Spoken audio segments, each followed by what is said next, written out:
Kia ora everybody and welcome back to the week's newsletter. Today we're interviewing, you may have seen him around, you may have been in his office, hopefully not, Mr. Steed. Mr. Steed, we're going to kick off with the hard and the impactful questions. And the first question is, looking forward to it. If you could be a kitchen utensil, what kitchen utensil would you be? This is a good question, and I'm sure we've all been wondering this. I reckon a rubber scraper or spatula, and now that might not be an instant choice, but I think when I think back to my childhood, it brings back these memories of my mother baking in the kitchen, like chocolate cakes or something, and you hovered around right as a kid when it was time to get the bowl to lick the bowl, but actually if you had a rubber scraper, like you could actually get right in, get the last remnants of the chocolate. And so the rubber scraper makes sure that nothing goes to waste, but it brings joy and pleasure in the simple things in life. Yep, I think every Kiwi kid can relate to that one for Great. sure. There we go. Right, well maybe while we're on that note, what's your favourite home baking? Like if someone was to cook you a batch of home baking, what would it be? What would make you the happiest? I am a big fan of cake, and I actually really like carrot cake. I love the fact that you get one of your 5 a day in a cake. So yeah. So I think that's class. That's class, and that cream cheese icing. How good. Yeah. Perfect. Well, we'll ask you kind of a bigger one. What is your favourite memory at PC, or if you have multiple? Okay. I'll choose a couple if that's all right, and I'll so really early on I had this great experience of the first 11 hockey team playing the P1 final down in Wellington, and the school all rallying around, and they won the final and won P1, which I know had been a real kind of a long-term project actually, but just that whole atmosphere and support of our teams was really huge. So that was like a really early highlight or memory. The Cats production was like amazing that following year. I think the day that everybody returned from lockdown, after that first big lockdown, and I remember the quad earlier, just being completely empty and the school really empty, and that day I think we had like 98% attendance on that day when everybody came back, and it was just so nice to reconnect with each other after that period of isolation. And I think our recent trip, up in the Tararuas, that to me was just a real recent highlight. Just such a great trip, and something I really enjoyed. Yeah, me too. Very good. I may or may not have deleted all the questions, but off the top of my head, we'll go for, if you weren't a teacher or a principal, what do you think you would have the potential to be? Like, what would you love to be? I'm really happy with my decision to go into education and to be a teacher. But if I had like a parallel life or something, I think I'd really enjoy being a wildlife photographer. Like I do have a passion for an interest in birds and bird photography, but I've always admired those photographers that do things for National Geographic or New Zealand Geographic, and being a really skilled wildlife photographer would be that'd be epic, right? So it's the dream, paid to travel, eh? I know, right? So There's good. that component to it as well. Yeah. Well, again, off the top of my head from the questions we had. Yeah. What is something you'd love to see in PC going forward? Like when you've left and you look back and go, that was cool that they did that.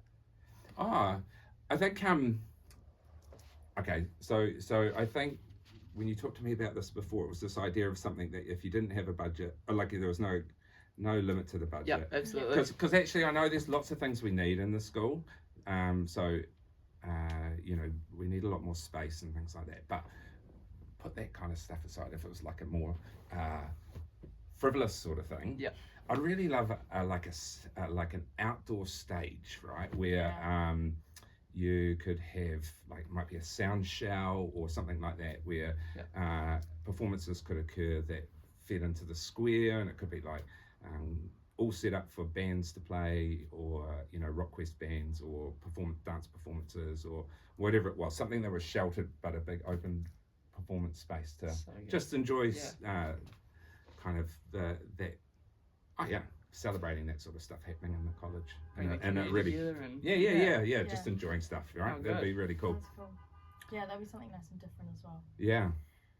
Well, leading in with the different, what do you feel is something that you feel is unique and kind of different about PC in terms of like the culture and environment or the actual school? Yeah, I think one of the things that I really love about our college is it's a real community school, right? So we've got this really unique situation where most of the students that come here live 2 or 3, 4 kilometres away from the college.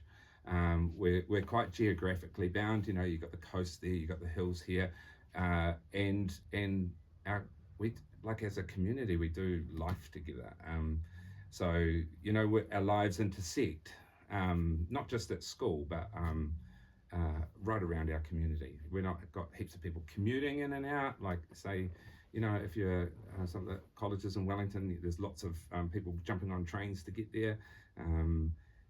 We've got this really unique thing that we're a really community-based school, and I think that shows in all sorts of different ways. And I love the fact that, go to the restaurant that you work in, and you're working there, and at the grocery store, and wherever we're going, we're interconnecting, and I think that's pretty cool. Yeah, I agree. Such a sense of fun in the school, and everyone looks out for each other. It's cool, eh? Yeah, it's great, right? It's like, it's bigger than just school for education. It's school that's a community hub.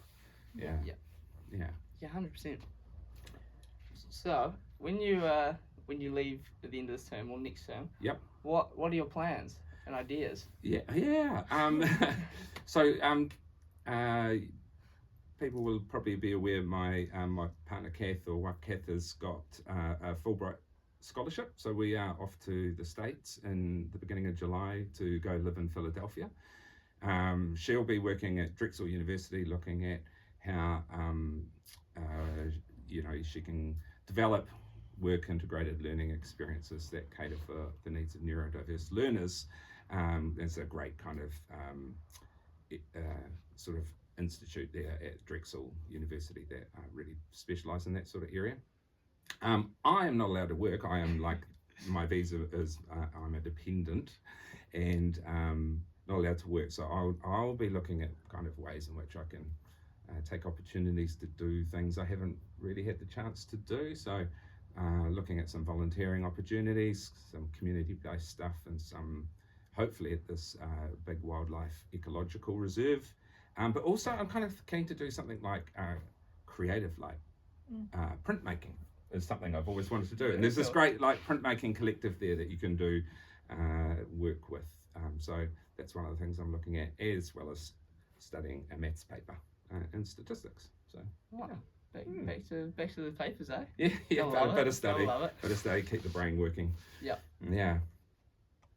Wow, I feel like that's about it. Yeah, Sounds very that's cool. exciting. Yeah. I'm gonna miss you lots, but it's nice that you're going on new adventures, exploring new things. Sounds like it's gonna be lots of fun, lots of learning. Yeah, it'll be great. And thanks, you two, for everything. I've thoroughly enjoyed working with you over the years. It's been really cool.